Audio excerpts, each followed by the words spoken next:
if you do all of those things, I think you can be whoever the fuck you want to be in like 18 months.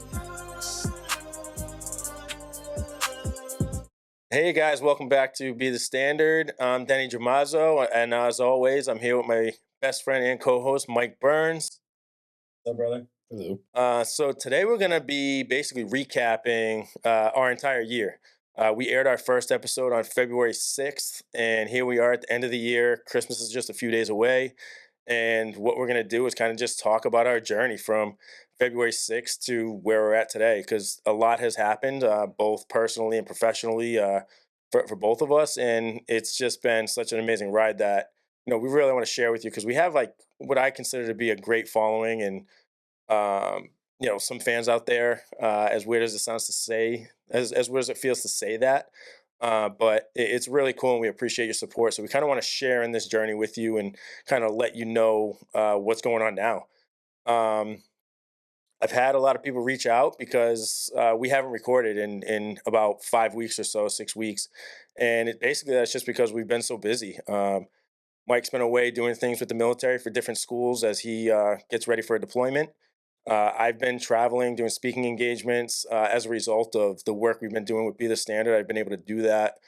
And Jeff, our producer, he's a lead photographer for a lot of the colleges in Connecticut, UConn being one of them. So just trying to coordinate dates to record and get all these things together and in sync has been a little bit of a difficulty over the last several weeks. But here we are, we're back, and excited to let these guys know what's going on. Absolutely. Yeah, man. So it's been crazy, don't you think? Yeah. I mean, you look back, what did you say, February is when it started? 6th.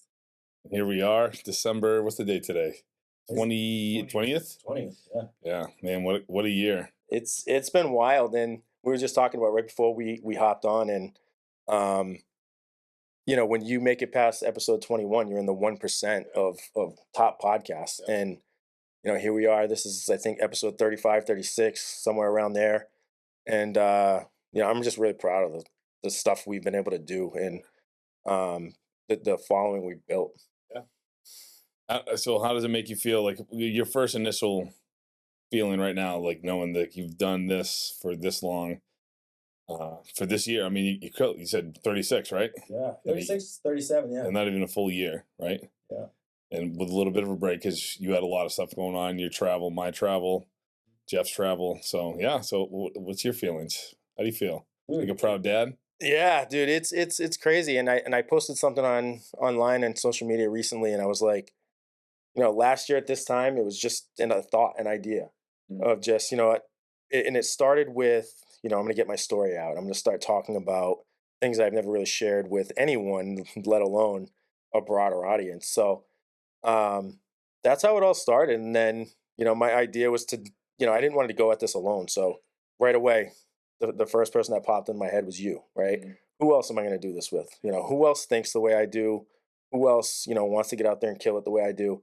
And right away it was you. And so I very much appreciate, you taking the journey and like taking this leap with me, because it's been, Jeff as well. Thank you. It's just been incredible. It's been a lot of fun.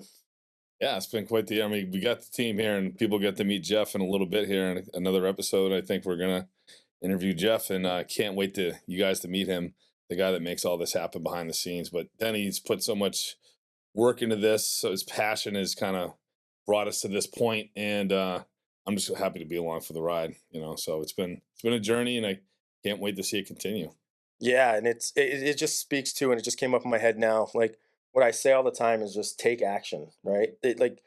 Just 11, 12, 13 months ago, this was kind of an idea, like we're going to get it started. And then it turned into, okay, we're buying equipment, we're on Spotify, we're on YouTube, we're on, Rumble, and, all these platforms, and we're actually doing it. But I think the best part about it, in addition to just, putting what I think is just valuable content out there, is the network of people that we've been able to, work with. I mean, when you think about some of the people we've interviewed, from, Nick Freitas to Nick Kumalatsis to Steve Eckert, Joe Luplow, some of these guys are just incredible. Jason Kalipa, we've had some great guests on in just year one, right? And, some of these guys, yeah, Yeah, and some of these guys, they're great friends of mine now, and or ours. And then, we had some good friends of ours on: John Doolittle, George Hayworth, Seth Gale. Man, really, really rewinded all this, man. Like, wow. Unpacking this and like just thinking about the people we now call friends, brothers. Like, it really is incredible. And I think for me personally, the greatest, you know, uh, the person that I've been able to network with and just have a lot of fun with and get to know really well, and somebody I consider almost like a mentor is Nick Lavery now. I told you when we first started that how awesome I thought he was with his content, his story, how great it would be to just kind of connect with him and have him on the podcast. I was fortunate enough to meet him, at a veterans benefit back in September. uh, George actually introduced us, and it was funny because George said, "Hey, here's your twin," because a lot of people think we kind of look alike. On camera, who bet? Yeah. And not to mention, he's about 10 inches taller. I say he's a giant human. Yeah, 10 inches taller, about 90 to 100 pounds heavier, probably.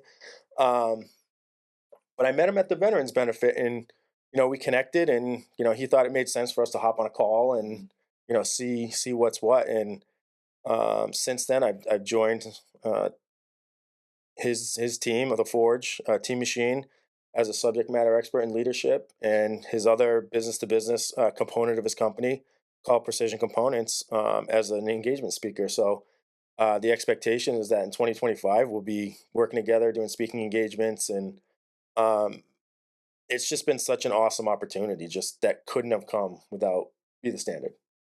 So it's so cool what's happening. And I've done about a half dozen speaking events this year.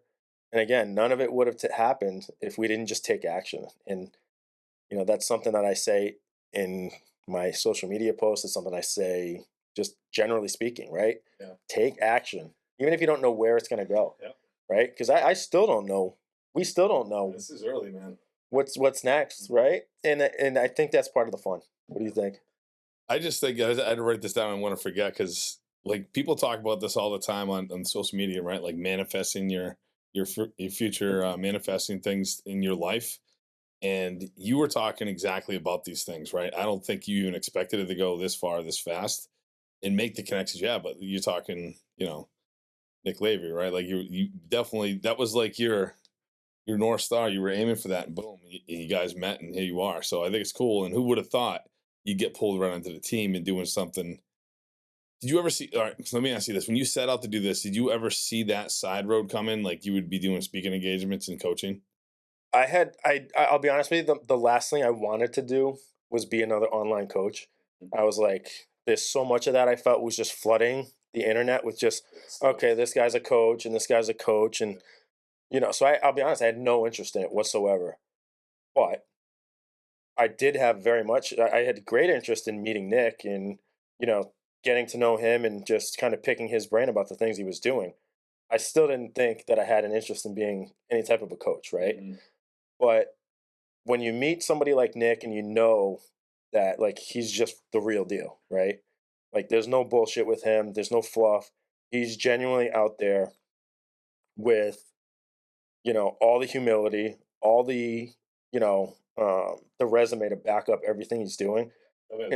And so there's no question about like when he asked me to join the team as a leadership coach, it was a no-brainer, and not just for like an opportunity for me personally, that perspective. It was like, I know that at the Forge, we're building something really fucking special, and it's going to help a lot of people. And that's what we kind of talked about. The mission from day one, we've said this, I don't know how many episodes, is even if we reach one person, it succeeded, right? And I think we know it's reached more than that. Now you can personally, do these speaking engagements, which probably I think impacts more directly, right? When we can speak in person, people can meet you, talk to you. They really feel the impact of what you're saying. I think that really resonates more with people. So yeah, I think it's cool. I mean, you're definitely reaching people through the social, through the media world, but then in person. So that's awesome. Yeah, and the best part about it, my favorite thing has been the speaking events, right? Every single time I go and I speak somewhere, and I just want to say thank you to CEO Warrior and Sandy Papavero.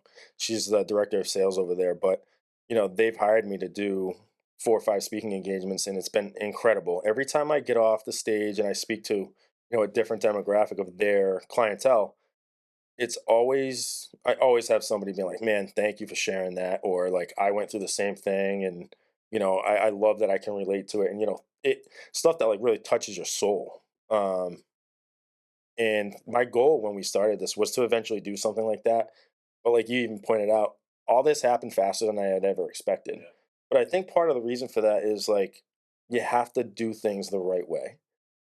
I had at least 2 people off the top of my head that I can think of, maybe even more, that were like prior to meeting Nick in person, that were like, "Hey, Denny, I know Nick, or I know of Nick. Like, let me introduce you." And I was like, "No," you know what I mean? I don't want to like be just another guy that's being introduced to another guy, through the internet or something like that. Yeah. I think there's a way of doing things that's right or more effective than others. And I knew that like I had this benefit coming up. I knew he was the keynote speaker, so I was like, I'll meet him in person, hopefully, and then we'll go from there. And right away, it was like we kind of clicked. He saw the value that I could bring.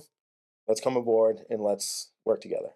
And it's not just me either. Like there's a team. He's got a team full of absolute savages over there. It's insane, the guys that he's bringing on, and girls.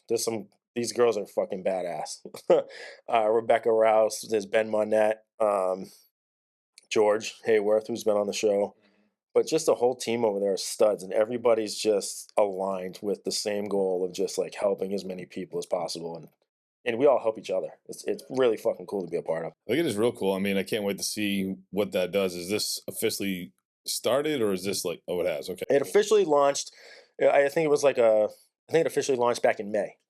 And since May, he's like George was a part of that initial launch when they started putting the team together, and Nick just continues to, vet out and bring on, the people he thinks that can add value, and putting together a team full of savages. It's incredibly a part of, and I'm proud of it. But yeah, definitely wasn't expecting it to go the way it did, but I kind of wanted to get into, because we built this podcast off of some principles, some core values, right? The first one, obviously, if you're going to be the standard, you have to set standards. Talk to me about that principle from your perspective, what it means to set your standards, why it's important, and how to go about doing that. So setting standards, yeah. I mean, this year's been tough. Well, yeah, I mean, tough. I mean, the year before was, I think we got a little of the hangover from last year into this year. So trying to set standards for myself, whether I achieve them or not, was critical, right? Yeah, I mean, if you don't have that, if you don't even have a plan or a standard that you live up to, then you're really, truly, I'd truly be I don't know what spot I'd be in. You know what I mean? Because so much that has happened, and I won't break it down in this podcast, but people that are close to me know, like, there's been a lot that's happened, and everyone has their thing. So everyone has things that happen. Right. But, so think ups and downs with, the other business that we're finally not completely out of, but it's, hopefully a done deal soon. Sure. And then just the emotions of all that, of a failing, like, and then trying to get the other business back up to speed, get my personal finances completely shattered, and then getting that back up to speed, watching that happen has been awesome. So if I didn't have a standard or a North Star through that, and obviously can't disregard the best standard there is God. So that's my standard now. And without that standard, I wouldn't be here at all. Who knows where I'd be? I think things could have spiraled out of control and gone down a definitely different path. So I'm very, very grateful to be where I'm at right now. Yeah, and I love that you called that out. It's been cool to see you kind of find that this year. Yeah. That religious or God compass. Yeah, I don't like saying religion. I know you don't. That's why I kind of changed it. It's relationship with God. Yeah. So it's completely different. Yeah. So it's been cool to see that, though. Yeah. To see you get that relationship back with God. And I'll be honest, I was shocked at it, because we've been having these discussions for 15 years, right? Yeah. And you and I both at one point were just both like, hey, we don't have anything against religion or God, but we're just not. That's just not our thing. Right. Well, and then I kind of got back into it, and then right after you were like, now you dived right in, like you're deeper into it than I am. And I'm just, Well, that's the thing with people. The way people don't understand about people that know me know, right? I don't. I don't pretend to do things I don't believe in. I don't like go halfway in, halfway out of things, right? I'm either in or I'm out. If I either believe or I don't believe. So just to kind of get back, not to go down this rabbit hole for too long, but it is important. I never believed. I didn't like disbelieve. I wasn't the anti-Christian, right? I grew up in a Christian household. I just never really believed in it all.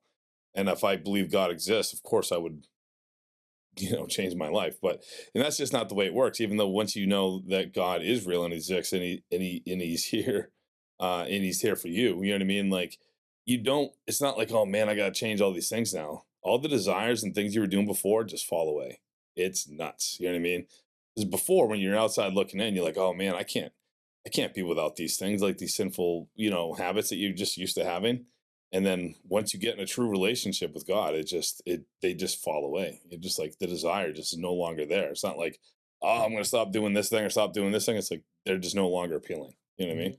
So for me, that's how it is. It's either I believe, and so if I'm saying this, people who know me well know if I'm saying this, I truly believe, and there's something behind it. It's not just like, oh, I had a moment and here we are. You know what I mean? So yeah, just to clear that up. yeah, no, and you said it, and I've known you, God, we're close to 20 years now, and you've always been just, you don't do anything halfway. I'm glad you called that out because everything I've ever seen you do started the first time, military, all in. That's just who you are. CrossFit, it's who you are.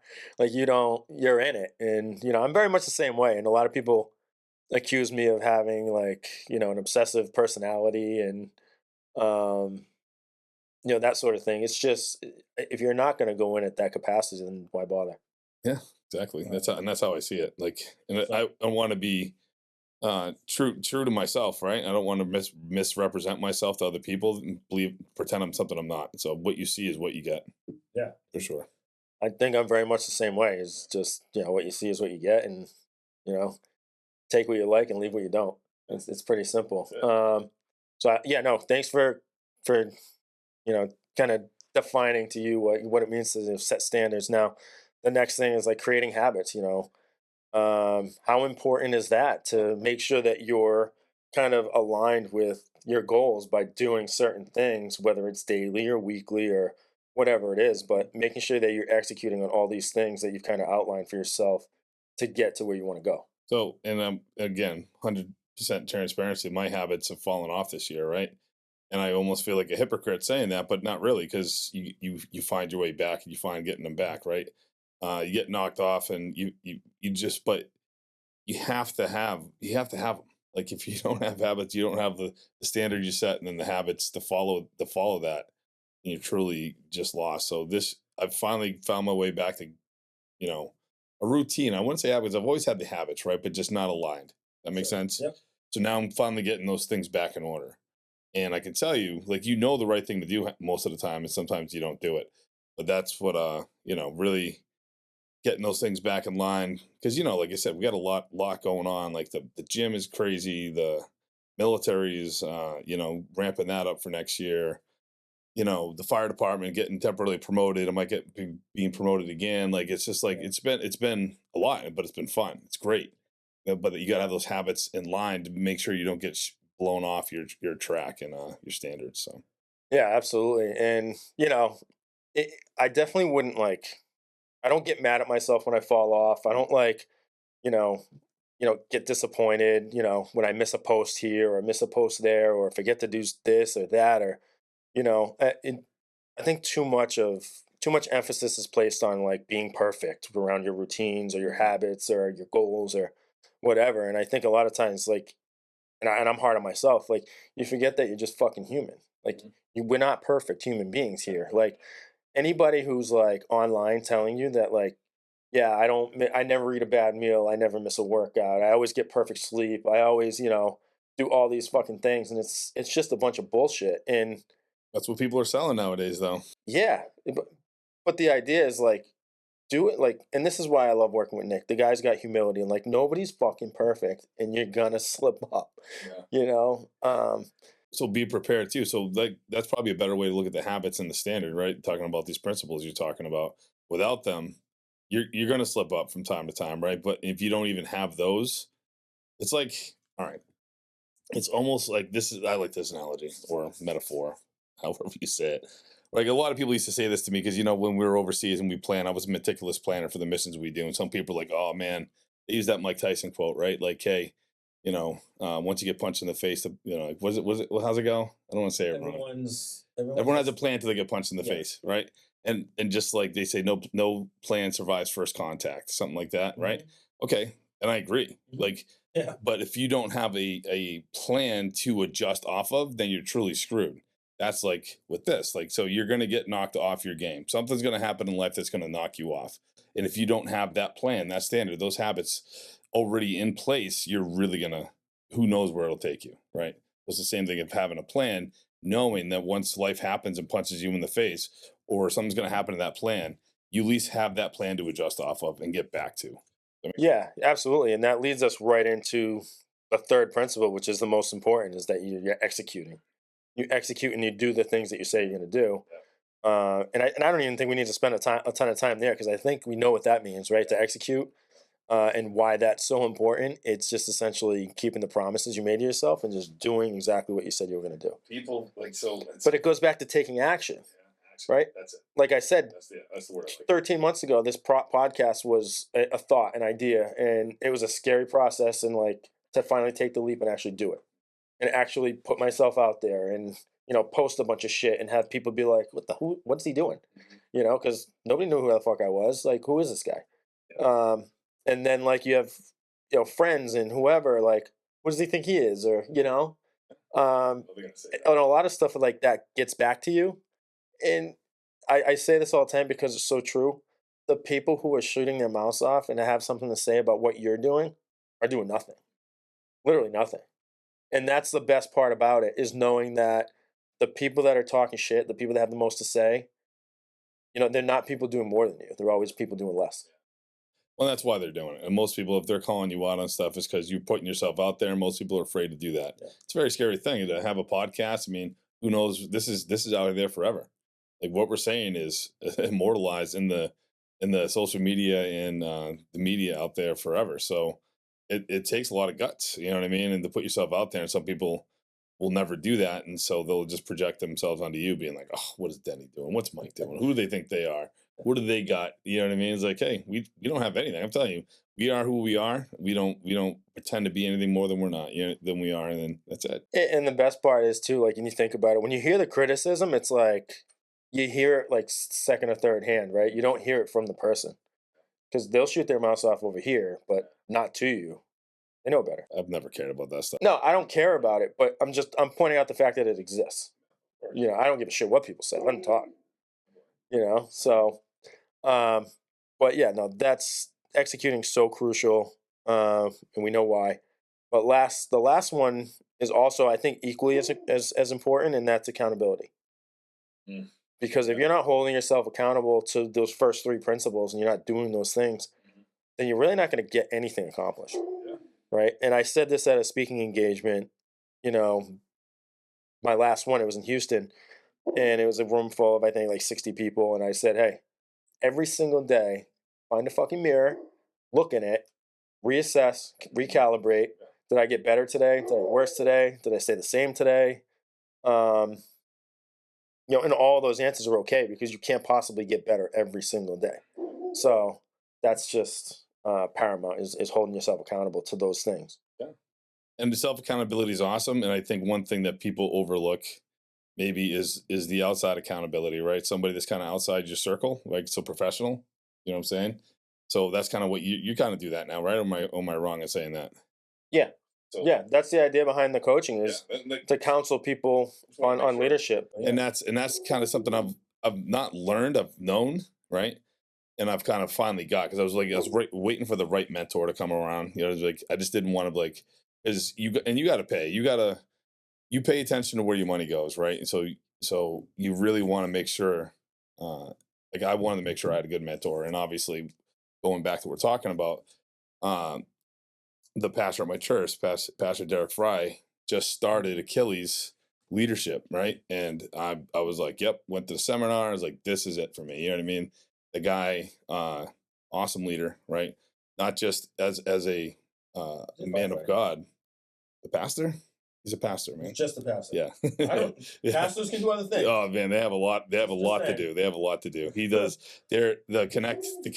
I don't know. You call it umbrella. That whatever it is really branches out. So he's really business tested, and he gives great business advice. And obviously, he's a man of God. So Yeah. it's kind of the best case scenario for me right now to learn from him and be coached by somebody who's going to give me that external accountability who's not in my everyday life. Right. Yeah. It was like I wouldn't hire you. You know what I mean? We're great friends. Oh. That wouldn't be good. You know what I mean? And that's one of the things that John Doolittle said to me when he was out here and we were hanging out after the night after he was on the podcast. We were hanging out, and he said he had a mentor. That's how his mentor is the one that got him into the SEAL teams, and he was basically just talking about the importance of having a mentor that's like not your family, not your best friends. Just an outside perspective, somebody that's going to really give it to you straight. Yes. And yeah, that's paramount. That's so important to have a mentor like that. So I've recently just signed up for it. I think it's a done deal. I think we can talk about it, right, Pastor? I don't know. Hopefully. So signed up for Achilles Leadership, and I'm excited to see what that does for me in 2025. That's awesome. See, that's cool. Like a lot of different things have come from this, and I noticed him. He follows all our stuff. He likes all our stuff. They got their own podcast too. I think like Father Like Son. It's him, his son. Oh, really? And it's pretty good. It's really good. The videos and stuff. Yeah, it's a podcast. Yep. Well, some videos are just audio. Some podcasts are just audio. Good point. So no, it's a good video. Nice. Yeah. Nice.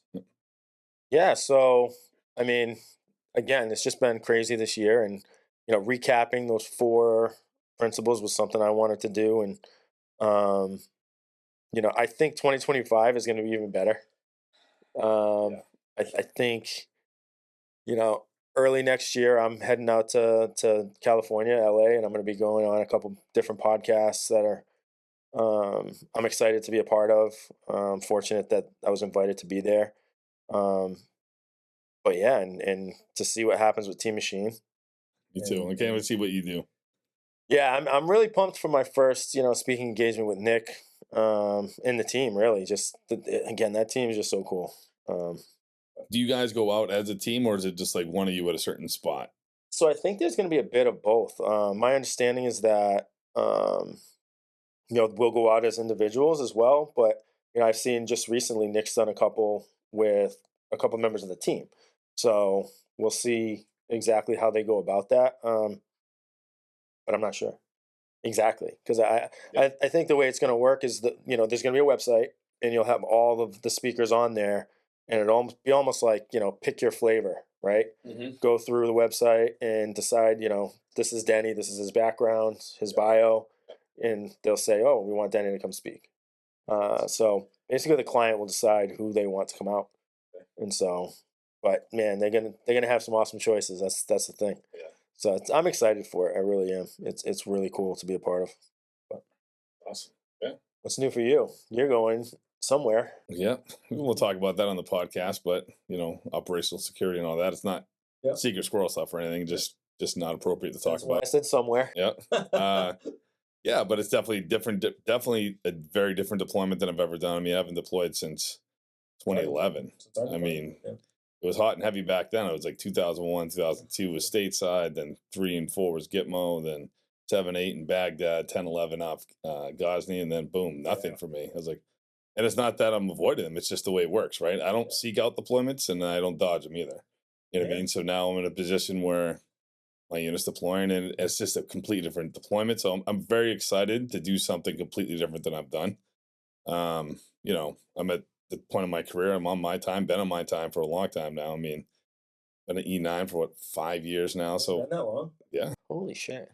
That's incredible to me. Yeah. I tell people that too. I'm like, yeah, my buddy Mike, he's been with he's been 4 years. I don't know. That's 5. No, 5. You went from E1 to E9 with the 181. You're not with the 181 now, but with the 181, E1 to E9. I did every enlisted leadership position there was. Nobody's ever done that I've ever heard of.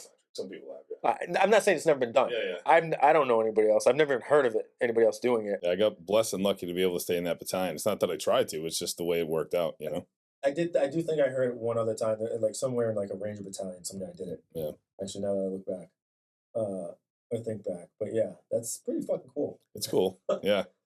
And now I'm, doing a completely different job, but it's just as rewarding. It's just different, right?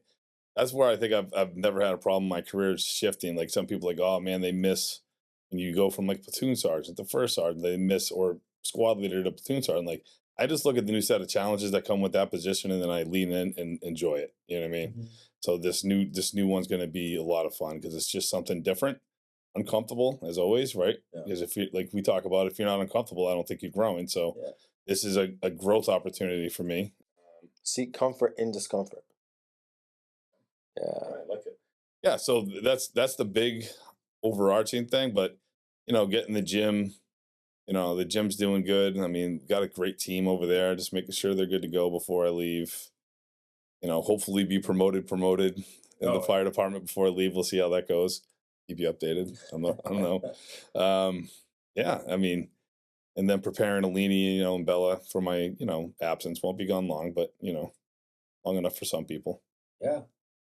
They're always going to feel longer than them too. Like, Yeah, it's true. So- Well, sometimes you blink and you're back, but also just got to find a way to keep this going over there. So you gotta tell me the setup. yeah, this isn't going anyway. We're gonna have to do. You'll just be remote.